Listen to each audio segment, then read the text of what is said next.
निवडणूक आयोगाच्या कुठल्या भूमिकेबद्दल आम्ही समाधान मानायचं आता?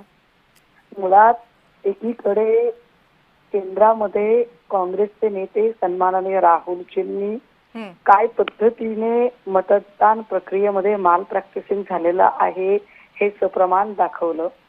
इथे मुंबईमध्ये आमचे नेते सन्मान्य आदित्यजी यांनी त्याचे लाईव्ह डेमॉन्स्ट्रेशन दाखवले. हं, त्या दिवशी महाविकास आघाडीच्या मोर्चामध्ये मनसे प्रमुखांनी गाडीभर पुरावे दाखवले. हे फक्त नुसत्या दुबार मतदानाचे नाहीये, तर कित्येक ठिकाणी मृत व्यक्तींचं मतदान झालेलं आहे. हं. बुलढाण्यामध्ये 5,500 मतदार हे मृत होते आणि तरी त्यांचं मतदान झालेलं आहे. जवळपास 7,000पेक्षा जास्त मतदारांचं हे डिलिशन झालेलं आहे.